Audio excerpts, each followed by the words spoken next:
What is up guys, it's Solheim here, back again with another World of Warcraft video for you. So today we are looking at an interesting topic, and we are once again talking about the topic of Microsoft purchasing Activision Blizzard, but we are looking at this from the perspective of whether or not Microsoft purchasing Activision Blizzard will finally be what saves World of Warcraft from its current downtrend. Now before we do this, let's do a quick recap regarding the Activision Blizzard purchase, to get you guys caught up on everything going on, as knowing about the situation will be a major part in understanding Microsoft's true intentions behind this purchase. So Microsoft is purchasing Activision Blizzard in a massive $69 billion deal, one of the biggest, if not the actual biggest purchase within gaming itself, and sure to make gaming history. Microsoft plans to add many of Activision's games to Xbox Game Pass, which currently has 25 million subscribers. With the acquisition of Activision, Microsoft will soon publish franchises like Warcraft, Diablo, Overwatch, Call of Duty, and Candy Crush. Upon closing the deal, Microsoft will offer as many Activision games as they can within Xbox Game Pass and PC Game Pass, both new titles and games from Activision Blizzard's incredible catalog, according to Microsoft's CEO of gaming, Phil Spencer. According to them, they are investing deeply in world-class content or talent, community, and the cloud to usher in a new era of gaming that puts players and creators first and makes gaming safe, inclusive, and accessible to all. The future of gaming, or the new era of gaming they are referring to here, which has also been referred to several times in other articles and interviews, is the famous Metaverse that seems to be what every big company is talking about right now, especially within gaming. We will get more into that later in the video. Before I start speculating though, it is also mentioned that Bobby Kotick will most likely be stepping down once the deal closes, which is looking to be in the first half of 2023, so still quite some time away, and until then both Microsoft and Activision Blizzard will continue to act as separate entities. But I wanted to bring this up because Microsoft acquiring Activision Blizzard, combined with Bobby Kotick leaving the company, might just be what inspires some people to be more hopeful about World of Warcraft's future. So the first thing I want to bring up regarding World of Warcraft's future, and whether or not Microsoft will save it from its ever-trending downfall, or downtrend, is the accountability/ability to take responsibility. While I don't know too much about Microsoft specifically, what I can do is highlight Bobby Kotick's way of avoiding responsibility and deflecting blames onto others, and then we can hope that Microsoft will actually take responsibility where it is required. So upon this deal, Bobby Kotick was asked what prompted the deal and why it happened, and whether or not the recent negativity around the company, such as the sexual harassment, had anything to do with them actually going through with this deal, and this is his reply. I think what affected the stock price more than anything, or more than that, is pushing it out Overwatch and Diablo, and then I think people started to see that this year's Call of Duty wasn't performing as well.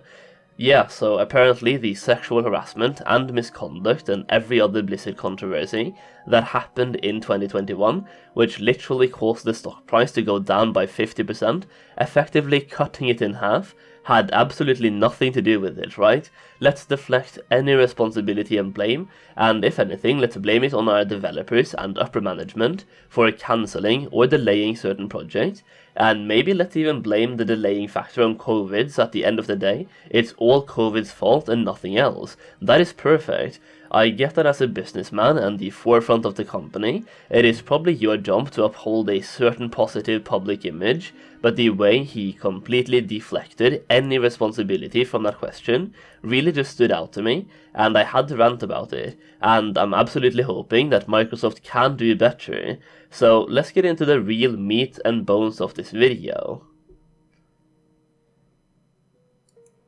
Okay, so the number one thing I want to look at here is revenue sources. This deal was a massive deal. I mean, it cost Microsoft nearly $69 billion,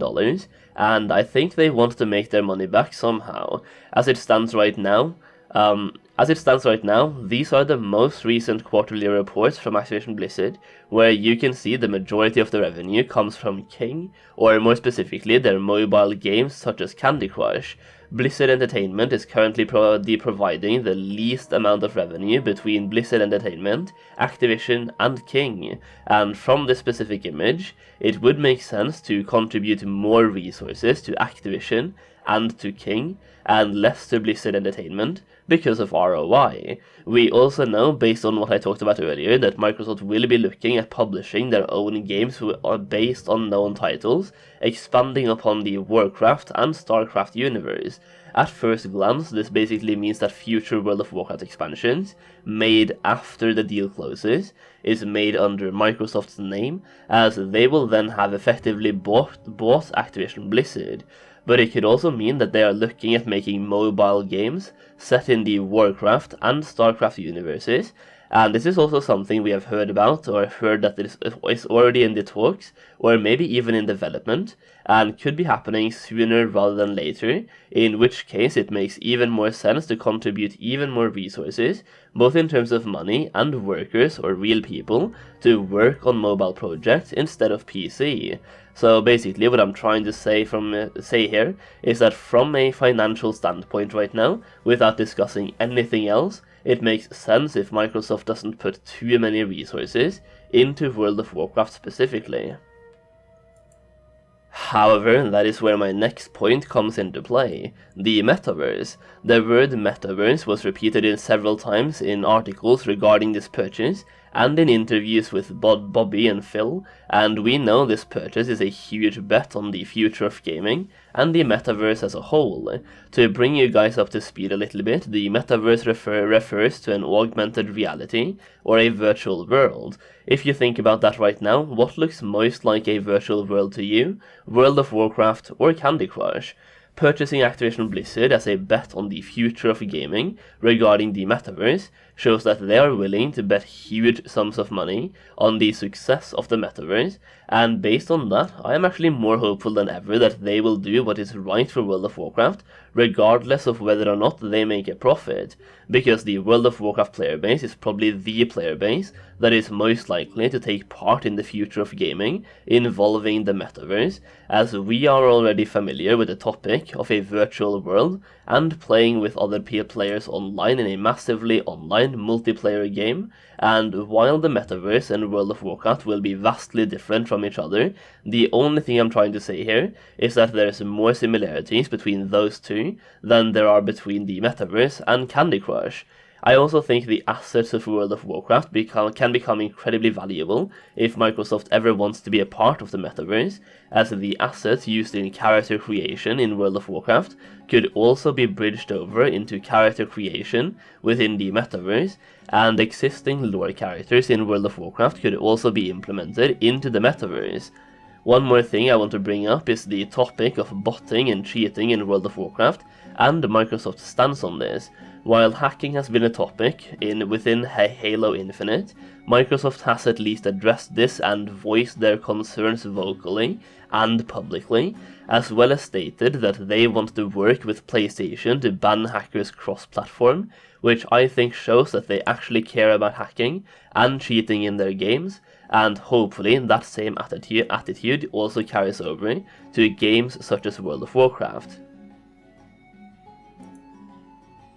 At the end of the day, based on the things that I have discussed in this video, I think this could be a very good thing for World of Warcraft's future, but of course all of this is highly speculative, and I just wanted to give you guys a different insight into why I think this could be a good thing than what I've seen other people talk about, as I haven't really heard too many people talk about the Metaverse part of this deal, nor the digital assets connected to World of Warcraft, which could also tie in with the Metaverse in the future. Hopefully you enjoyed the video. If you did, make sure you click that subscribe button, leave a like on the video, and let me know your thoughts in the comments down below. As always, thank you so much for watching, and I'll see you again very soon.